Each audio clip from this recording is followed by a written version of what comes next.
کچھ زنانہ ٹائپ لوگ ہوتے ہیں نا، خواتین کے پاس جا کے بیٹھ جاتے ہیں. اس طرح کچھ خواتین ہوتی ہیں جو روزانہ 2 گھنٹے کے لیے گھر سے نکلتی ہیں، کبھی اس خاتون کے پاس بیٹھی، کبھی اس خاتون کے پاس بیٹھی، اور لگائی بجھائی کا عمل کیا اور واپس کئی گھر اجاڑ کے آ گئیں. بیوی سے کہا کہ تیرا شوہر تو تیرے ساتھ بہت زیادتیاں کرتا ہے، اس کے اندر تو یہ خرابی ہے، اس کے اندر تو یہ خرابی ہے، اس کے اندر تو یہ خرابی ہے.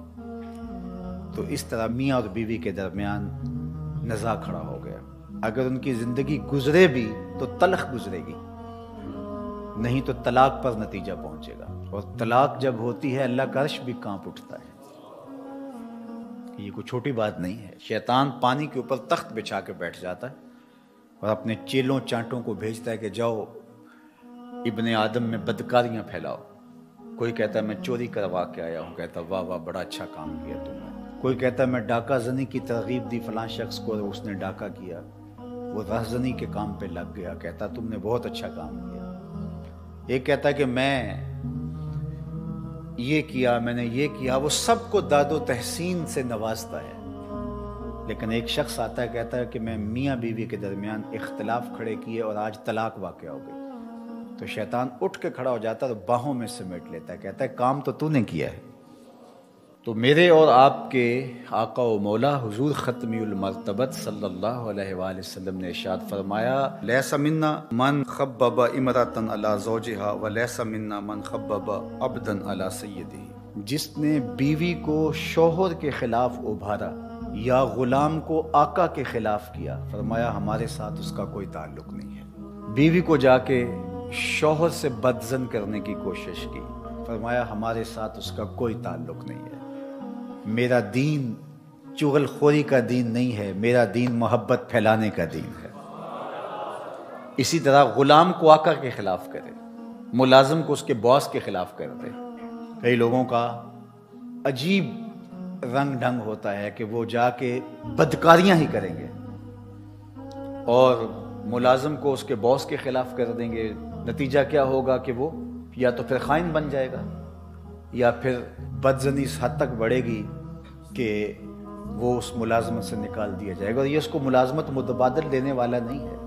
وہ ایک گھر کے باہر ایک چوکیدار کام کرتا تھا، تو ساتھ والا ہمسایہ گزرتے گزرتے رک جاتا اور کہتا کہ تجھے یہ کتنی تنخواہ دیتے ہیں؟ تو وہ کہتا 25,000 روپیہ. کہتا پتہ نہیں آپ کا کیسے گزارا ہوتا ہے. بس یہ کہہ کے چلا گیا. اور یہ جہاں سے تنخواہ لیتا ہے اس کو دشمن سمجھنے لگا اور سامنے والے کو اپنا ہمدرد سمجھنے لگا اور زندگی میں تلخی بھرنا شروع ہو گئی. اب اس نے جملہ صرف اتنا ہی کہا، وہ بڑی مشکل، پھر آپ کا تو کیسے گزارا ہوتا ہوگا؟ یہ تو ماشاءاللہ ان کے تو پاس بڑی جائیداد ہے، بڑے پیسے، یہ آپ کو اتنی تنخواہ دیتے ہیں؟ تو آپ دے دیجئے، آپ اس کو رکھ لیجئے، 50,000 روپے آپ لے لیجئے. لیکن وہ اپنے چوکیدار کو 20,000 دے رہے ہیں. اس کو جا کے پوچھو تو وہ 20,000 روپیہ دے رہا ہے، لیکن اس کے کان میں گزرتے گزرتے کہہ دیا.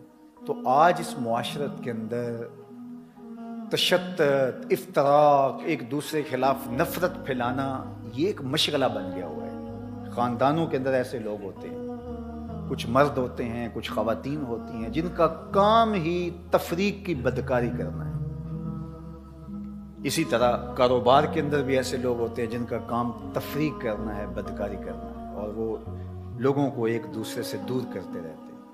اور سب سے بدترین شخص وہ ہے جو میاں بیوی کو آپس میں دور کر دیتا ہے اور یہ رشتہ خاندانی وحدت ٹوٹ جاتی ہے. اور اس سے بھی بدترین وہ ہے کہ جو مسلمانوں کو تفریق کر کے فرقہ بندی کی بنیاد ڈالتا ہے اور امت ٹکڑے ٹکڑے ہو جاتی ہے. تو اس لیے اللہ کے محبوب علیہ السلام نے کتنی سختی سے یہ بات ارشاد فرمائی کہ اس کا ہمارے ساتھ تعلق ہی نہیں ہے، اس کا ہمارے ساتھ رشتہ ہی نہیں.